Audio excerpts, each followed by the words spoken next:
Hello, hello, hello. Welcome to my little channel here on the interwebs. Now, every so often, when I'm searching YouTube or just looking for something to watch, something gets recommended to me that's kind of life changing, but not really life changing. And this channel is kind of like that. You got not just bikes. Uh, Now, I started watching one of his videos and was kind of intrigued, and he actually got me thinking, why do cities suck? And why are American cities and Canadian cities built around the automobile? Um, why not having more modes of transportation, whether it's through walking, biking, or just transit or through train systems? I mean, why are our cities built the way they are? I mean, I'm pretty sure I got a clue. Has to deal with Mr. Ford and his company, if I understand the car history. But like I said, I mean, not just bikes. Kind of opens that up. Why are cars? I mean, not why are cars, but why are cities built for cars and not for people? Now, I know my city council here is trying to go really heavy in pedestrian and bike lanes. Now, when it comes to downtown, where there's just a whole lot of let's say bars, or even small shops for little knickknacks in one central area downtown, it makes sense closing down that street to make it pedestrian only, which I agree with. I mean, and then you have the bike lanes, which kind of makes sense, but doesn't make sense because you're taking like a 4 lane road, you know, 2 lanes one direction and 2 lanes the other direction, and you're pretty much cutting that up, making 2 bike lanes in already not rural area, but other areas. So why are cities built for cars, and how can we change Austin to be less car centric and more other transportation centric? Um, One is to make public transportation actually reliable.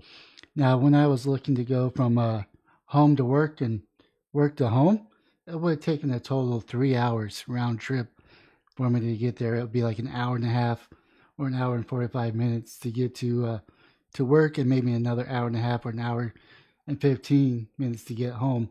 Where it'll take me anywhere about 20 to 30 minutes to get to work, and probably another 45 minutes to an hour to get back home, depending on traffic. So public transportation is not going to work for me, mainly because you have to get on like 3 or 4 buses, and that's even using the rail system because I live near a rail system in short driving distance. So even if that was an option, it still takes too long and doesn't get me into the place I want. Now they say biking. Now today's a perfect example of why biking is not going to be useful. Let's see here. Listen, I'm just going to search this up real quick. It's 99 or 97 degrees right here. 97 degrees. And this is at 4 p.m. No one in their right mind, unless the crazy people and the people that want to get in shape, are going to be biking at 97 degrees. Not only that, you cannot go fast enough on a bike to even use the wind to your benefit. It's just hot. And we're going to go to the 10-day weather. So we're not going to use weather.com because I'm not disabling my odd blocker. Let's see here. Let's go to AccuWeather. As that goes, as that loads, I mean, it says it's 98. We're going to do daily. So it's supposed to get to the 100. I'm not sure if we get to the 100. Tomorrow is going to get to the 99. The next day is going to get to the 96, 98, 98, 100, 99, 99, 100, 96, 97. Now, that is not what I consider bike weather.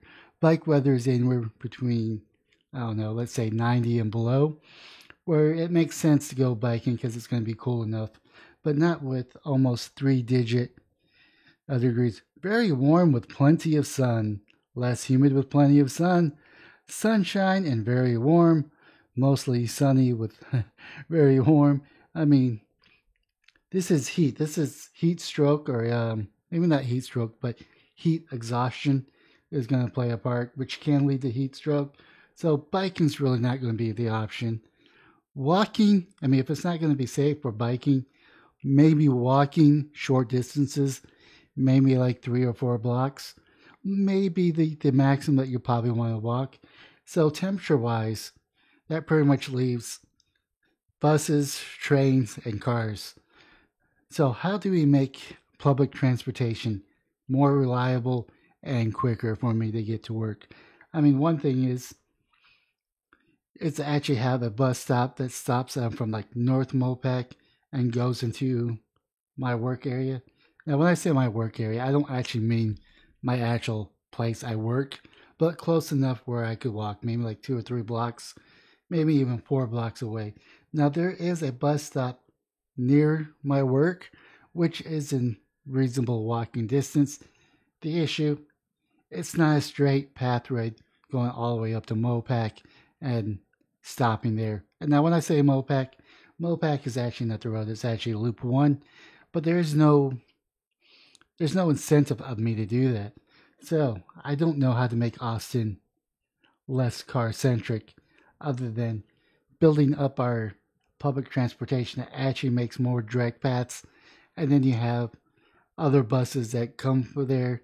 They'll actually get me to the place I want without having to go, like, say, 3 or 4 miles out of my way to get another bus just to go back within 2 miles, just for another bus to go 3 miles out of the way, just for it to get back to that area right in front of my workplace. So that's kind of one of the hurdles I have with public transportation. And I'm not exactly sure how to fix it. But yeah, there's just something I want to highlight. I just really wanted to highlight the dude's channel because it was kind of eye-opening and kind of makes me wonder, what can Austin do to make it less car-centric, to where it makes more sense. Maybe use public transportation, or maybe use the train system, opposed to hopping in my car and driving the 20 miles to work and the 20 miles back. Anyways, I'd be interested to hear what your thoughts are, and hit the smash and like and subscribe button on all platforms. But most importantly, have yourself a wonderful day, morning, or evening.